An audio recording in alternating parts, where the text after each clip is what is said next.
from about 15 years on up, a great deal of my thoughts were basically unshareable.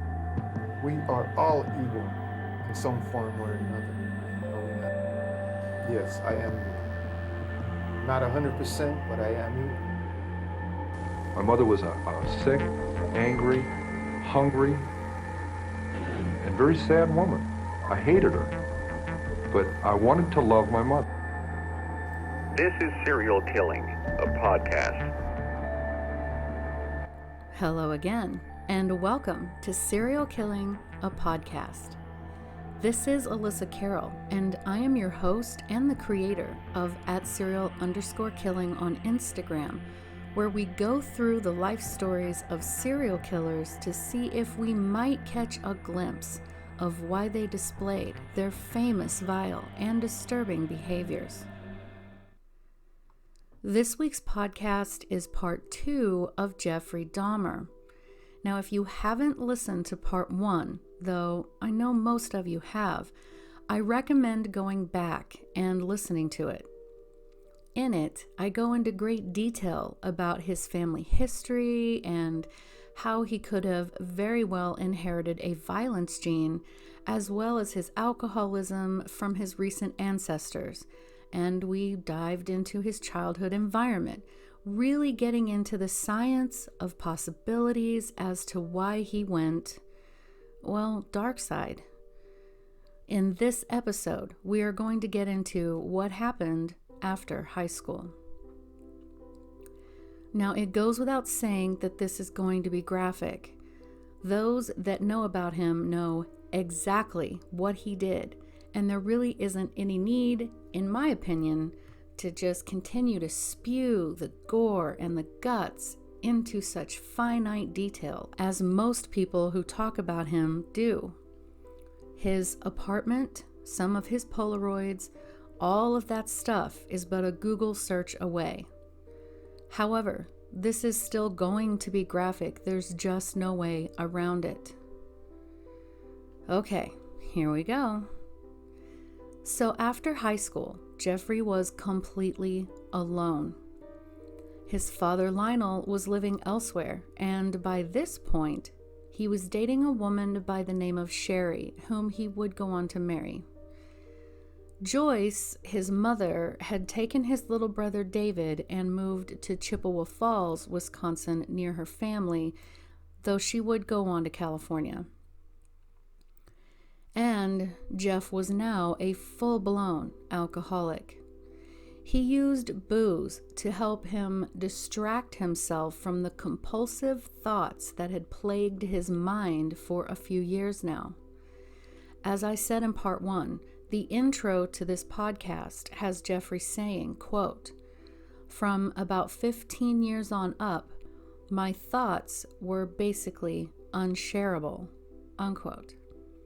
He had violent sexual fantasies involving having a completely submissive man all to himself, someone he could possess absolutely, that he also wouldn't have to have any relationship with or any real interaction at all.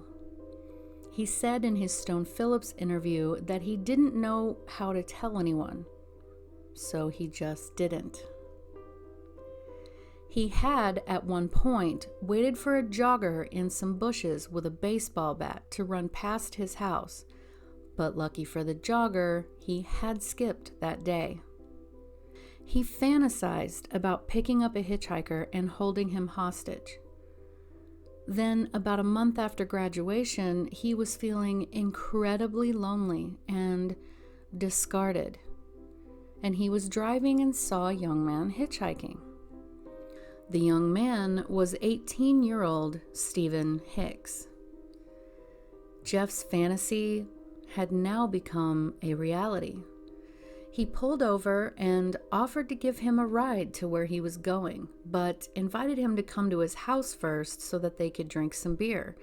And of course, Stephen agreed. Now, once they were at the house, they sat, they drank beer, they listened to music for hours. But as Jeff knew was an inevitability, Stephen began saying he needed to go. Jeff was desperate for him to stay, so he grabbed one of the hand weights that his father had bought him and struck Stephen in the head twice, knocking him unconscious. Then, in his inebriated state, young Jeff strangled Stephen with the middle of the weight until he was dead. Jeff then removed Stephen's clothes. He pleasured himself over the body, then went to bed and passed out. He awoke the next day and decided what he must do with the remains. He dragged the body under the house into the crawl space. He dismembered it. He then put the parts in garbage bags and buried them in a shallow grave near his house. After a few weeks, Jeffrey dug the remains back up. He removed the flesh from the bone, then dissolved it in acid, flushing it down the toilet. He then took a sledgehammer to the remaining bones and tossed them randomly out into the woods near the house. After this, he was horrified at what he had done, and he vowed to never let it happen again. So, having the house completely to himself, he threw the occasional drunken, drug-fueled party. During this time, Lionel had been trying to call the house to speak with Jeff and David, but was getting no response. In Lionel's book, he stated that in August of 1978, he realized that he was not getting any response when he called. No one was answering the phone. So he took to calling every single day for a week to talk to his boys, and nothing. So Lionel started driving past the house, and after 3 consecutive days of not seeing Joyce's car outside, he felt he needed to stop and check on his sons. On this particular day, he had his girlfriend Sherry with him when he pulled up to the house. And while Sherry stayed in the car, Lionel got out. He walked up to the house and he knocked on the door. Jeff answered, only opening the door about halfway, and he was acting rather guilty. Lionel asked where Joyce and David were, but Jeff didn't respond. So as any concerned father would do, he peered around Jeffrey into the house, and he noticed there were some other people inside. So he stepped around his son to find a group of teenagers walking around acting as though they were on some kind of drugs, and he ordered them to leave. He again asked Jeffrey where his mother and brother were, and finally Jeff told him that they had moved out. Quote, "You mean she's not coming back?" Unquote, Lionel asked. Jeff just shrugged his shoulders and was reluctant to answer any more questions. At this point, Sherry had also come into the house, and as Lionel and Sherry were walking around, Lionel noticed the refrigerator was not working, and there was very little food. The living room coffee table had a pentagram drawn on it. Jeff later admitted that he had attempted to hold a seance to speak with the dead. Lionel felt horrible that his son had been abandoned because he hadn't known that Joyce and David were gone. So he and Sherry moved back into the house, and at first Jeff seemed relieved. Though Sherry was this whole new person, freshly introduced into his life, she later said that he was very kind and helpful, perfectly pleasant to her in every way. But it was not to last. One day, Sherry found Jeffrey extremely intoxicated in his room and called his father to come home. Lionel said that he was shocked to find his son in that state, and Jeff told him he drank, mostly out of boredom. So Lionel set Jeffrey up to start college at Ohio State University. But he knew his son really wasn't interested. Sherry wanted to do what she could to lift his spirits and get him excited for college, and she took him shopping for a whole new set of clothes for his fresh start. And it was really obvious that Jeffrey liked her very much. Then, when it was time, he packed his bags to go to college and live on campus. Lionel reluctantly admitted that once Jeff was out of the house, he had a sense of relief that his son's blank, lifeless expression made him uneasy, and he truly hoped Jeff would find some stimulation and happiness while away. And at first, Jeff really did try his best to improve his attitude, but his grades proved nothing had changed. So his father told him there was really no need for him to return to school after the first semester, and Jeff was visibly relieved. He had apparently resorted to selling his own blood plasma to help pay for his drinking habits at school. So his father, like all parents do, told him that he had two choices: go get a full-time job or join the military. Lionel offered to get him counseling for his very obvious alcoholism, but Jeffrey refused. So, Jeff joined the United States Army in January 1979. He was stationed at Fort Sam Houston in Texas and trained as a medical specialist, something that would come in rather handy later. After completing boot camp, he visited his father and now stepmother, and David was there, and they were all so impressed by how much he had changed. He was sober, and his face had life in it. He smiled broadly at them when he saw them. Then it was off to be stationed in Germany. He trained as a combat medic and was described as a, quote, average to above average soldier, unquote. 2 soldiers would later come forward, though, saying that Jeffrey had drugged them and raped them repeatedly. Keep in mind, guys, back then, anything to do with homosexuality in the military was a no-go. In March 1981, after being in the military only 2 years, he was honorably discharged, though he was lucky to get that, as his drinking had been the most contributing factor. They gave him an airplane ticket to fly home, or really anywhere he wanted to go, but he was, of course, too ashamed to go home to Ohio to his father. So he decided to fly to Miami, Florida, instead. He was now 21 years old. Now, while in Miami, he actually got a job at a deli. He was trying again to prove to himself that he could make it on his own. He rented a cheap motel room, and he did make an honest go of it, but he blew nearly all of his paychecks on alcohol. Soon, he was kicked out of the motel and was forced to sleep rough outside near the beach while he kept his job at the deli. So, as Jeffrey is landing in Miami, Lionel had received Jeffrey's belongings from the military as well as his discharge papers, but had no clue where his son was. Then, a month later, he got a call from Jeffrey saying that he was in Miami, but he was safe, he was sound, he was working. But then the phone calls that Jeff made to his father became increasingly flat until he started calling asking for money.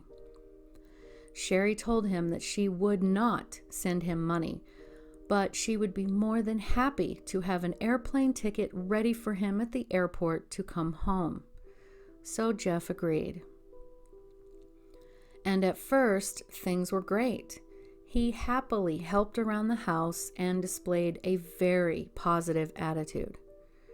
But he continued to drink, and he found it difficult to get a job. Soon, he was arrested for drunk and disorderly due to being kicked out of a bar, then refusing to leave the property. And then when the police arrived, it took 3 officers to be able to physically restrain him. In December 1981, Lionel sent his son to go live with Catherine, his own mother and Jeff's grandmother, in a suburb of Milwaukee, Wisconsin. Now, folks, Jeffrey absolutely adored his grandmother. They really had a bond. He went to church with her, he was a huge help to her around the house, and he found employment as a phlebotomist, who is a person who draws a patient's blood. He had started attending AA, or Alcoholics Anonymous meetings. His grandmother even reported that a young lady at church had her eyes on Jeff, much to the delight of his father. This respectable and comfortable existence lasted for about a year. But he was eventually laid off and was unemployed for another 2 years, surviving off of the money his grandmother gave him. In August 1982, he was arrested for exposing himself to a crowd of people, including children. Keep in mind, he was drunk.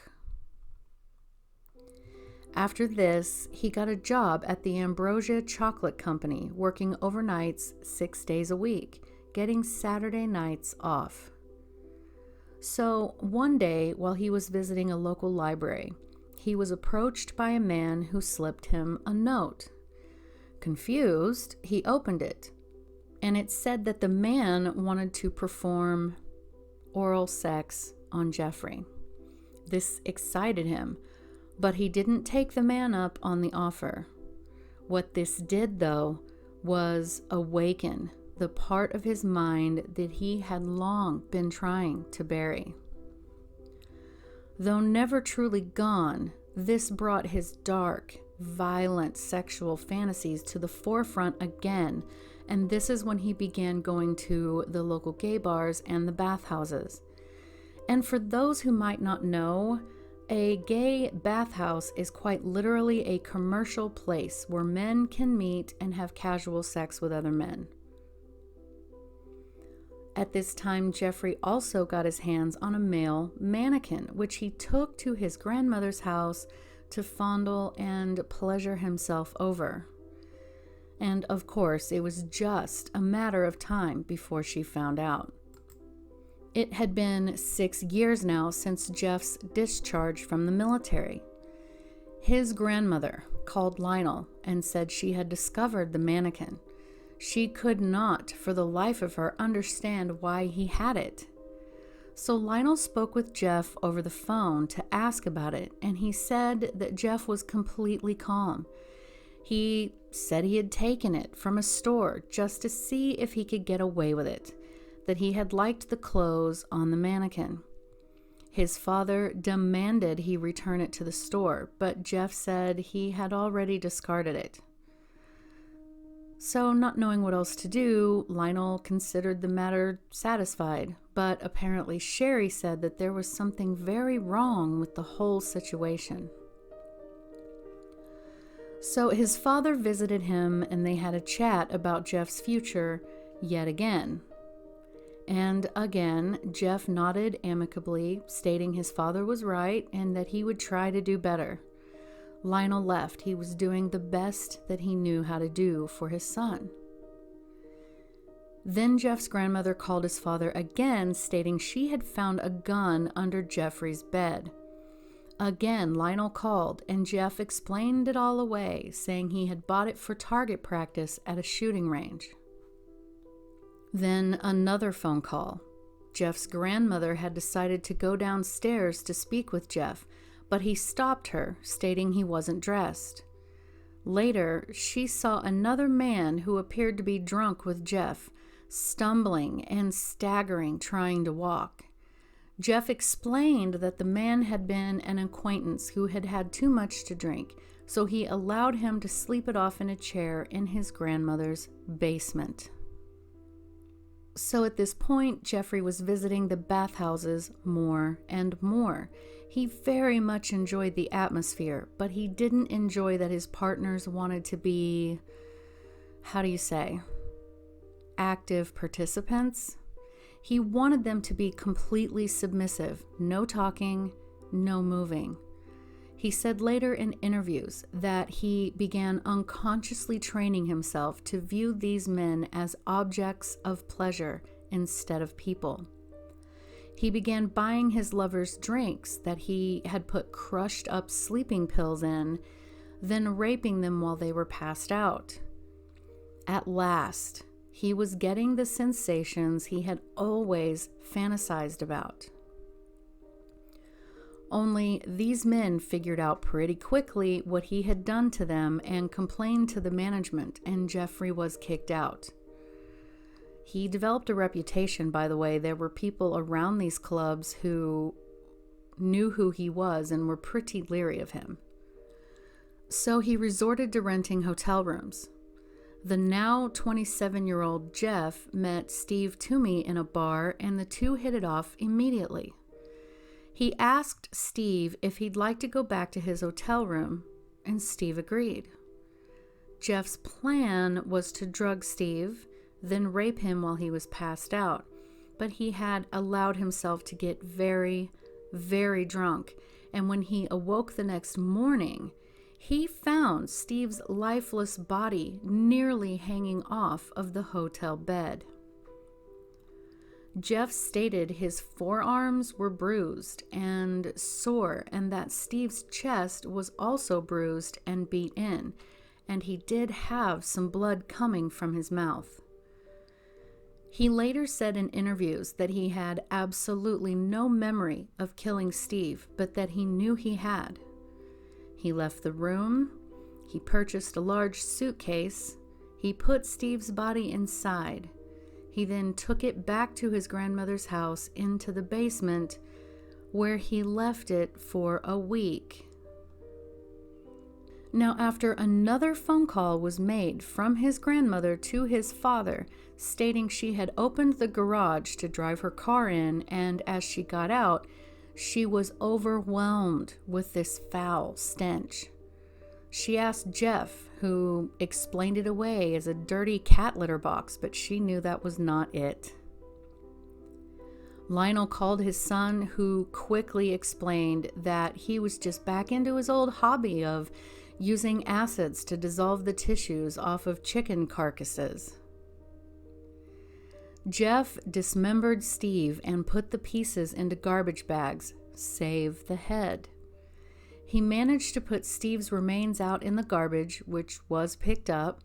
Then he preserved the skull to use as private stimulation after, we'll say. After, he broke the skull up and disposed of it. Jeff stated that after this, there was no going back, that he was absolutely lost. He let the darkness take over him completely. He liked tall, lean, athletically built men, and race was not an issue, as opposed to people later stating he targeted black men from a racist perspective. He had no racial bias. It was just as simple as their build, according to him. He wanted to lure these men to his grandmother's basement, drug them, rape them, then strangle them. Only he couldn't make himself kill them unless he had been drinking. He had to have that buffer. So, 2 months after Steve, Jeffrey met a 14-year-old Native American teen who prostituted himself outside of gay bars. Jeff offered him money to pose nude, then took him to his grandmother's basement, where he drugged him, he raped him, and he strangled him. He disposed of the remains in the same manner that he had Steve's. Again, another phone call from his grandmother to his father about the putrid smell she could not explain coming up from her basement, but she knew that it had something to do with Jeff. Again, Jeff explained the smell away, stating he had picked up a dead raccoon off the road and had experimented on it. His father felt that this was not the truth, but what other evidence did he have? 2 months later, he lured 22-year-old Richard Guerrero to his grandmother's house, offering him money to spend the night with him.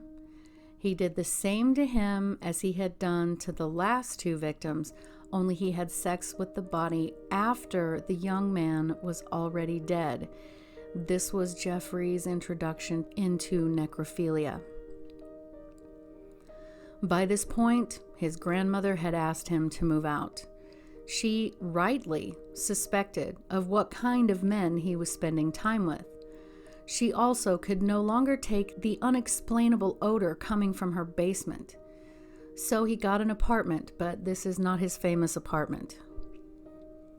His next intended victim was drugged and abused, but he got away. Jeffrey was arrested the next day and charged with second-degree sexual assault and enticing of a child for immoral purposes. This boy was in his teens. Jeff received 5 years probation and 1 year in the House of Correction, but was released just to go to work. Jeff was then forced to move back in with his grandmother. When his father found out, he said he was outraged. There was no denying that Jeff had some serious issues, and Jeff assured him nothing like that would ever happen again.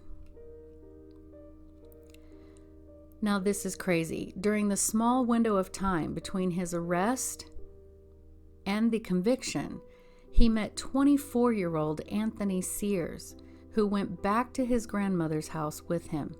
He drugged him, he strangled him, he had sex with the body, then disposed of him in the same way as the others, except, disclaimer, he kept the head and the genitals, which he put in a jar of acetone, and he kept it in his locker at work. Now, this is also where, during his father's visit to go to court with him, he was up at his mother's house, and Lionel found a small wooden box with a lock on it. He questioned Jeffrey, who became increasingly tense and agitated. Jeff refused to open it. So Lionel went to get a tool to pry the box open, but Jeff stopped him. He told him, "Listen, there's pornographic magazines inside. I don't want to upset Grandma." He later brought his father the box with the key, opened, and showed him the magazines inside. Lionel ordered him to dispose of those magazines before they upset his grandmother, and of course Jeff said, "Yes, I will." Now, what was actually in that box was a severed head. I am inclined to think that it was Anthony Sears's, whom he took to work in the jar, but I couldn't find that that was specifically the case. So Jeff was, quote, released early, and this is when he rented his infamous apartment on the seedier side of Milwaukee. The rent was cheap, and there were plenty of shady activities going on in the area to keep him, I guess you could say, somewhat safe in his new hobby. He even brought the jar home from his work locker. Lionel and Sherry visited Jeff in his new apartment, and to them, all looked good. Jeff opened his fridge to show how clean it was, but Lionel noticed that he had bought a small freezer. Jeff said it was so that, were there a good sale, he would stock up on different food items. I mean, it seems logical. But he wasn't in his apartment long when he lured 32-year-old Raymond Smith home with the promise of $50 for sex. He put sleeping pills in his drink he poured for Raymond, then strangled him. He then got his newly purchased Polaroid camera out, bent and contorted his body into these really odd positions, and then took photos of it. He then took the body to the bathroom, where he took his time dismembering, taking photos during the entire process. During Christmas, Jeffrey went to his grandmother's house, where Lionel and his brother David were as well. At this point, Jeff was 30, his brother 24. Side note, we often lose sight of the fact that he did have a little brother who was most certainly grown by the time Jeff was caught. There is home movie footage of this day. You can find it easily. His father had brought a camcorder with him and filmed Jeff sitting in this chair, petting his grandmother's cat lovingly. For the unsuspecting eye, he looks chipper, happy, nearly content. It is brought up that he looks thin and he blows it off, saying he needs to eat better, but that going for fast food was just so convenient. But during this time, his parole officer commented that he seemed anxious and depressed. He told the officer that he was unhappy with his life. Jeff later said he tried desperately to control his need to kill, and he managed it for 5 months straight. But in early 1991, he lured 19-year-old Errol Lindsay to his apartment. He drugged him, but he decided to try an experiment. He drilled a very small hole into the side of his head and poured some kind of acid into it. Much to Jeff's surprise, Errol awoke later complaining of a headache, so Jeff strangled him. The experiment was to see if he could create a, quote, living zombie that he could control and use as he wished, but without having to kill him. But as you know, it had been unsuccessful. 4 other victims had met their fate in the same way.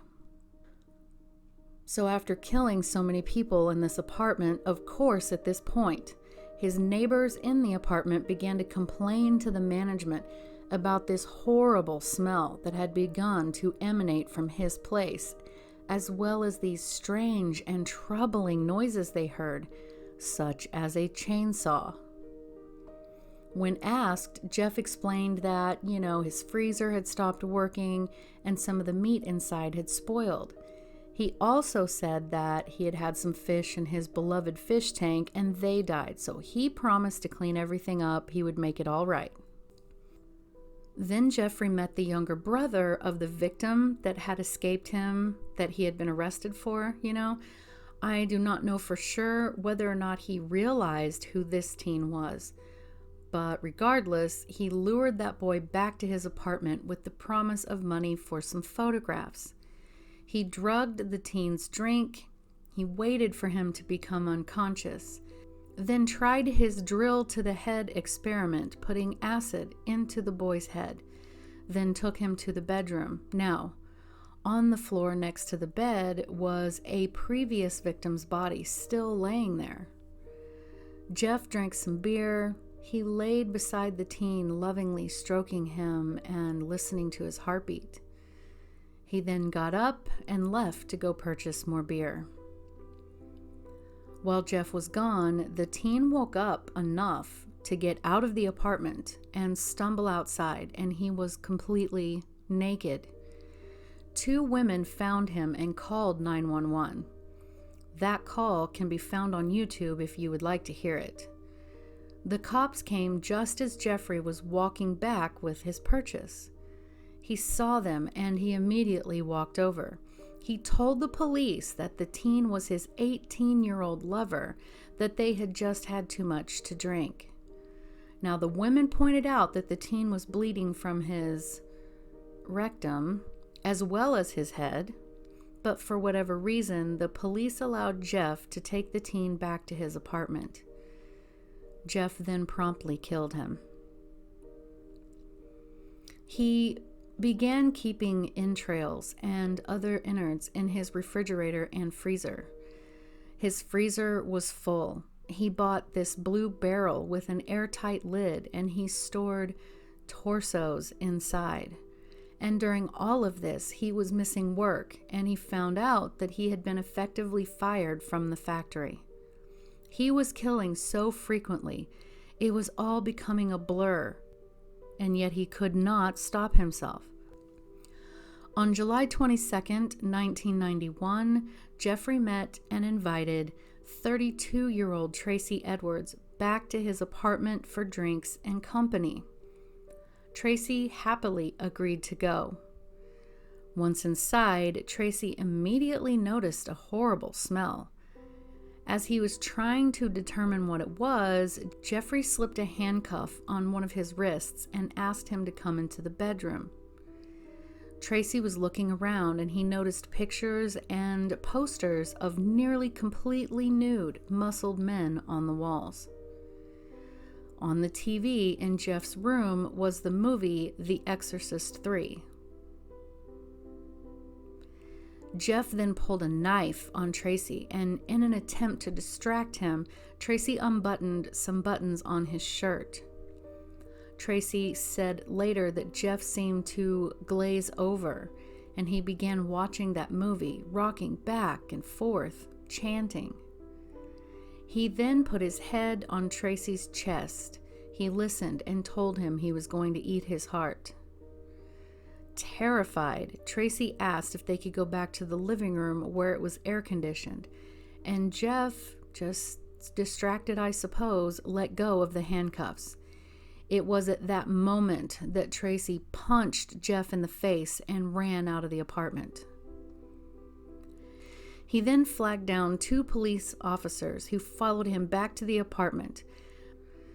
Of course, Jeff let the officers in as Tracy began to tell them what Jeff had done.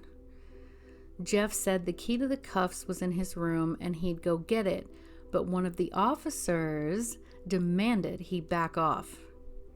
The officer then entered the bedroom and opened a drawer, and there, staring him in the face, were Jeff's collection of Polaroids of young men alive, dead, and every stage of mutilation in between. He exited the room, in shock no doubt, held the pictures up, and asked Jeff if they were real. Jeff snapped and began to physically fight with the officers, but they were able to subdue him. It has been said that Jeff made really strange kind of whining noises in defeat. Now, I'm not going to give you a laundry list of detailed information about everything they found in his apartment. That has been gone over ad nauseum. Needless to say, the detectives and the hazmat cleanup crew were completely bewildered. No one had ever seen anything as grotesque and vile as this. The medical examiner later said, quote, "It was more like dismantling someone's museum than an actual crime scene." In Lionel's book, he states that he attempted to call his son on several occasions prior to July 22nd. But, quite literally, the day after Jeff's arrest, while his apartment was being analyzed and cataloged, Lionel called, and finally someone answered. This is what Lionel said about that call. Quote, "The phone rang several times before someone finally answered it. At the other end, I heard a man's voice, but it wasn't Jeff's. 'Is Jeff there?' I asked.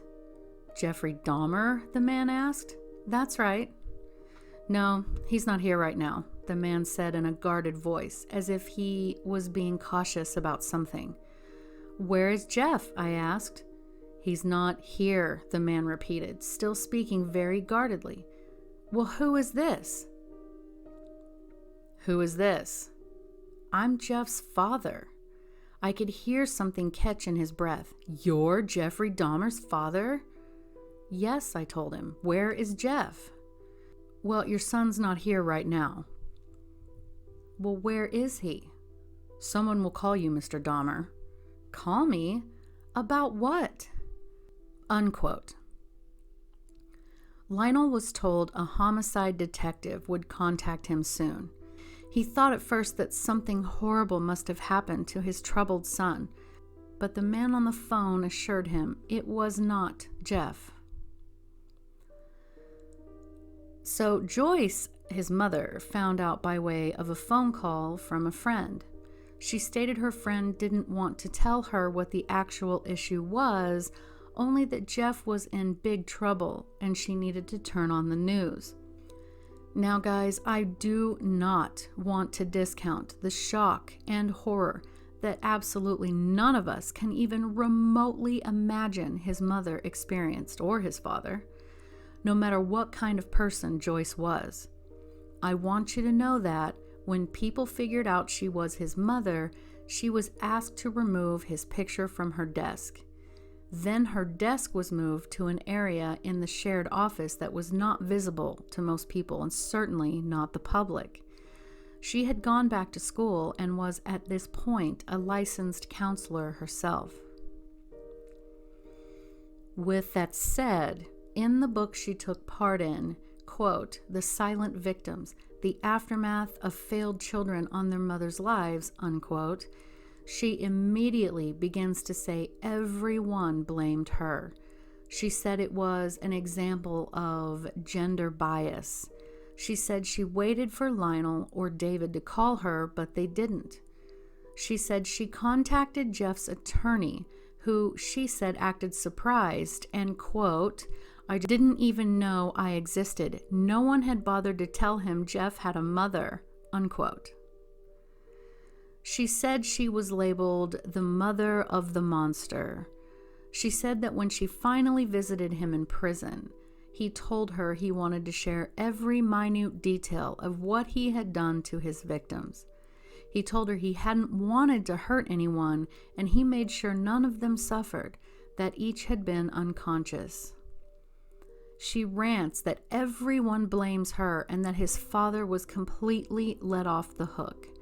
She said, quote, It baffles me why he was allowed to continue on with his life in his hometown, surrounded by supporting friends and relatives.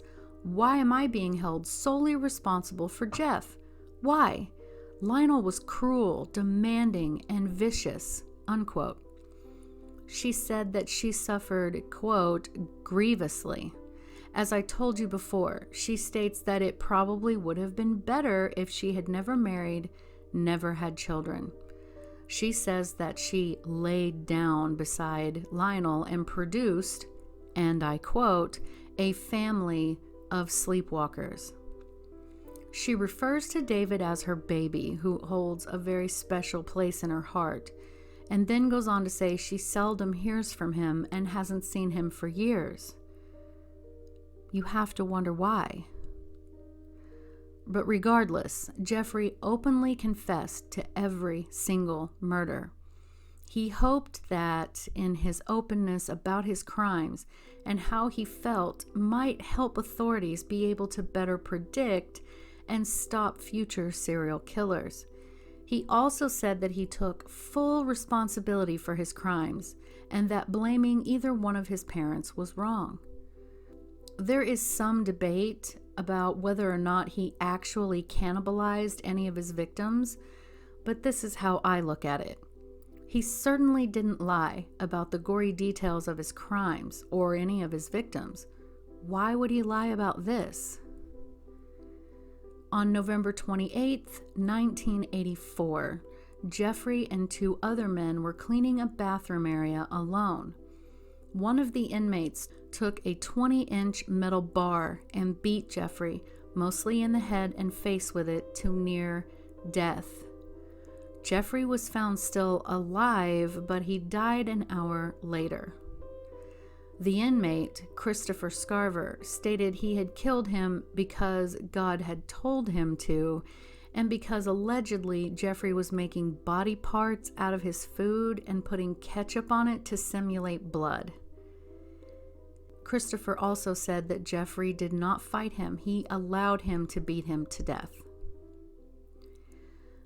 Then Jeffrey was cremated against his mother's wishes, but in accordance to Jeffrey's, and his ashes were split between the two parents.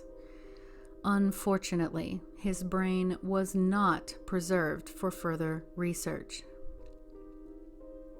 Jeffrey's mother died from breast cancer in November of 2000.